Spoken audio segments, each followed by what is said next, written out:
Aujourd'hui, on va parler d'un univers qui m'a passionné, qui me passionne toujours autant. D'ailleurs, vous l'avez avec vous dans votre voiture, peut-être au boulot aussi. Maintenant, vous l'avez même sur votre téléphone, sur votre smartphone, sur vos enceintes connectées. Vous avez passé votre vie avec, peut-être sans vous en rendre compte d'ailleurs.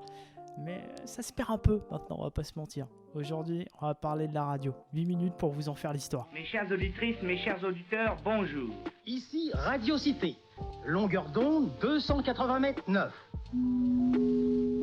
Alors, on va commencer par le début. On rembobine en 1841 à l'époque d'un certain Samuel Morse. Je sais pas si ça vous dit quelque chose. Bon, ça porte son nom, mais en fait, c'est lui qui a compris le principe d'envoyer des messages par des fils électriques avec un langage assez simple qui porte son nom, le Morse. Après ça, un peu plus de 40 ans plus tard, en 1886, Heinrich Rudolf Hertz démontre que des ondes électromagnétiques se déplacent sans qu'on les voit autour de nous.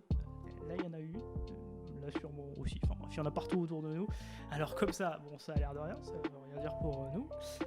Mais mine de rien, ça a un peu lancé tout ce qui a suivi. Ouais. Par exemple en 1889, Nikola Tesla s'y intéresse. Voilà, il se dit c'est pas mal, vas-y je vais regarder. Et en fait il a créé un générateur haute fréquence de 15 kHz. Ouais, c'était un beau gosse, ouais. Après, c'est devenu une bagnole. Bon, c'est pas la bonne fin, mais bon. Du coup, l'émetteur est au point. Il manque un truc. C'est le récepteur. Sinon, en fait, ça émet, mais il n'y a personne qui reçoit. C'est un peu con. Allô, y a personne au bout du fil? Et c'est un Français en plus qui l'a fait. C'est Édouard Branly, ici et collé. Voilà. Il crée le radioconducteur, premier récepteur d'ondes hertziennes. Suite à ça, c'est un Russe, Alexandre Popov de Saint-Pétersbourg, qui découvre le principe de l'antenne, voilà, pour améliorer les transmissions radio de longue distance. Donc là, on a parlé d'un Russe, d'un Anglais, d'un Français, et maintenant c'est un Italien qui débarque, Monsieur Marconi. Lui, il améliore tout. Voilà, il se dit, voilà, il faut améliorer, et il améliore tout.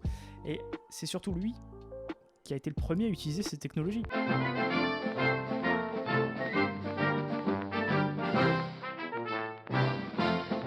En 1899, il émet pour la première fois un message télégraphique entre l'Angleterre et la France en l'honneur de Monsieur Branly. Le mec, franchement, il est humble, de ouf. Alors, j'ai le message, il a dit « Monsieur Marconi envoie à Monsieur Branly ses respectueux compliments pour le télégraphe sans fil à travers la Manche. Ce bon résultat étant dû en partie aux remarquables travaux de Monsieur Branly. » C'est beau, c'est beau. Même pas il a le boulard, le gars. Franchement, c'est beau. Et ça y est, du coup, oui, la télégraphie sans fil est née, la TSF. Alors, petite anecdote, j'étais pas au courant, je savais pas du tout. En fait, la Tour Eiffel était pas du tout acceptée à l'époque par les intellectuels. Elle aurait dû être détruite. Elle a été sauvée. En partie grâce à Popov d'ailleurs, et Eugène Ducretet, et le général Gustave Ferrier. En gros, il militait pour l'installation d'une antenne permanente de télégraphie sans fil au sommet de la Tour Eiffel. Alors, les émetteurs radio sont encore en haut de la Tour Eiffel. Ça n'a pas changé, ça.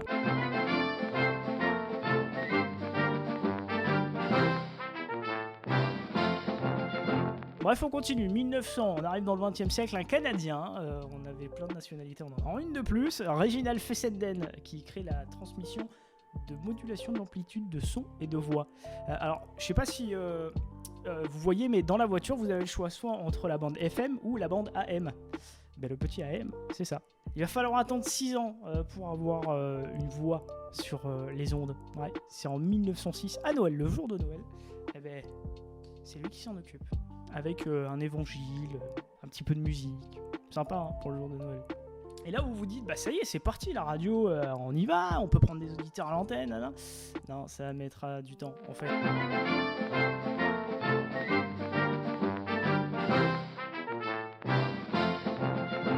La première émission régulière qui a été faite en radio nous vient de la Belgique en 1914. En gros, le roi Albert Ier à ce moment-là, je sais pas, il voulait une émission de radio, ça le faisait kiffer. Les samedis soirs, il l'a mis en place. C'est cool d'un côté. Après, les premières radios grand public entrent entre 1920 et 1930 dans le monde. Par exemple, Radio Tour Eiffel en 1921, une des premières radios parisiennes. Les années passent, le son s'améliore de plus en plus. La technologie aussi s'améliore avec les transistors, avec les platines vinyles. Mais la radio jusque-là, c'est un peu beaucoup contrôlé par l'État. Sauf que certains, ils sont pas trop d'accord avec ça. Donc du coup, ils ont décidé de créer leur radio. C'est les radios pirates.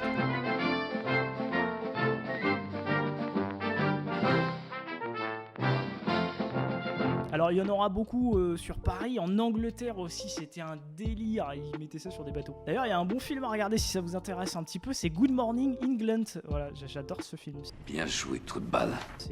Mais on se rend compte aussi du délire qu'ils avaient les Anglais pour diffuser de la musique, parce qu'avant il y avait un délire aussi de il faut pas diffuser telle musique, faut rester dans un truc. Et il y en a qui l'ont tenté, et tant mieux d'ailleurs.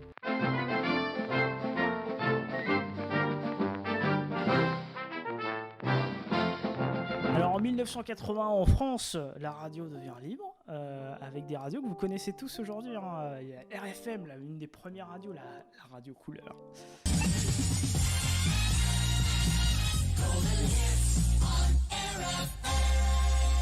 Oui, c'était vraiment le slogan de la radio, c'est incroyable. Il y a Skyrock qui est venu ensuite. Et à 3 millions d'années-lumière de chez vous, pas de problème avec Skyrock. Plein d'autres radios, alors je vais pas vous faire un historique des créations de toutes les radios. Sinon on en a pour 8 heures à peu près, et pas 8 minutes. Mais ça me dit bien de faire ça, en vrai. Dites-moi, vous, en commentaire, là, si vous voulez que je fasse une grosse vidéo, ou plusieurs vidéos, avec toutes les histoires de toutes les radios. Il y a des histoires que je connais. Franchement, elles sont drôles. Elles sont cool. Franchement, c'est trop bien. Dites-moi en commentaire si vous voulez que je fasse toutes les histoires de toutes les radios. Bon, bah voilà, on en arrive à aujourd'hui. On passe du Weshden sur la bande FM, c'est trop cool. J'espère que ça vous aura plu. On se dit à bientôt pour de nouvelles vidéos. A plus, cabron.